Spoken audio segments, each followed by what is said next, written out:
ವೀಕ್ಷಕರೇ ನಮಸ್ಕಾರ. ಲೋಕಸಭೆ ಚುನಾವಣೆ ಫಲಿತಾಂಶಕ್ಕೆ ಇನ್ನು 20 ದಿನಗಳು ಕಾಯಬೇಕಿದೆ. ರಾಜ್ಯದಲ್ಲಿ ಯಾವ ಪಕ್ಷ ಅಧಿಕ ಸ್ಥಾನ ಗೆಲ್ಲುತ್ತೆ ಮತ್ತು ಈ ಬಾರಿ ಗ್ಯಾರಂಟಿಗಳು ವರ್ಕೌಟ್ ಆಗ್ತಾವ ಎಂಬ ಕುತೂಹಲ ರಾಜ್ಯದ ಜನರನ್ನು ಕಾಡುತ್ತಿದೆ.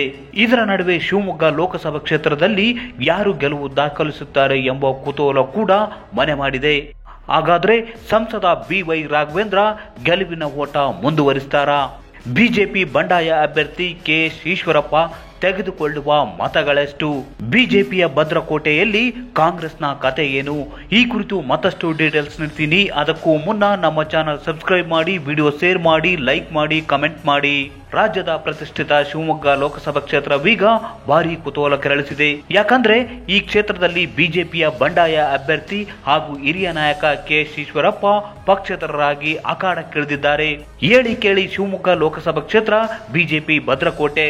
ಇಲ್ಲಿ ಈಡಿಗ ಮತ್ತು ಲಿಂಗಾಯತ ಸಮುದಾಯ ನಿರ್ಣಾಯಕರು, ಜೊತೆಗೆ ಹಿಂದುಳಿದ ವರ್ಗಗಳ ಮತಗಳು ಕೂಡ ಬಹು ಮುಖ್ಯವಾಗಿವೆ. 3 ಬಾರಿ ಸಂಸದರಾಗಿ ಸಾಕಷ್ಟು ಅಭಿವೃದ್ಧಿ ಕಾರ್ಯಗಳನ್ನು ಕೈಗೊಂಡಿರುವ ಸಂಸದ BY ರಾಘವೇಂದ್ರ ಈ ಬಾರಿಯೂ ಗೆಲುವಿನ ನಾಗಲೋಟ ಮುಂದುವರಿಸುವ ಸಾಧ್ಯತೆ ಹೆಚ್ಚಿದೆ.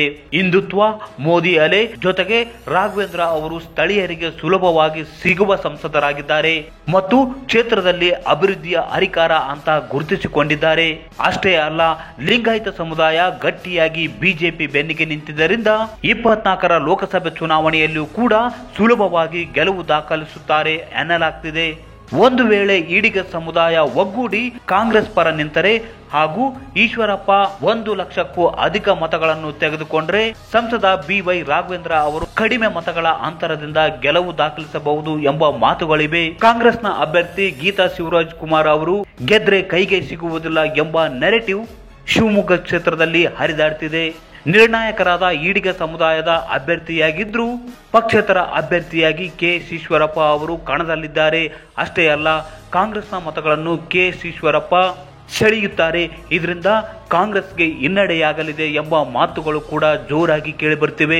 ಬಿಜೆಪಿಯ ಬಂಡಾಯ ಅಭ್ಯರ್ಥಿ KS ಈಶ್ವರಪ್ಪ 40 ರಿಂದ 80 ಸಾವಿರ ಮತಗಳು ತೆಗೆದುಕೊಳ್ಳುವ ಸಾಧ್ಯತೆ ಇದೆ ಎನ್ನಲಾಗ್ತಿದೆ. ಒಂದು ವೇಳೆ ಇಷ್ಟು ಮತಗಳನ್ನು ಪಡೆದರೆ ರಾಘವೇಂದ್ರ ಅವರ ಗೆಲುವಿನ ಅಂತರ ಕಡಿಮೆಯಾಗಬಹುದು ಎಂಬ ಮಾತುಗಳು ಕೂಡ ಇವೆ.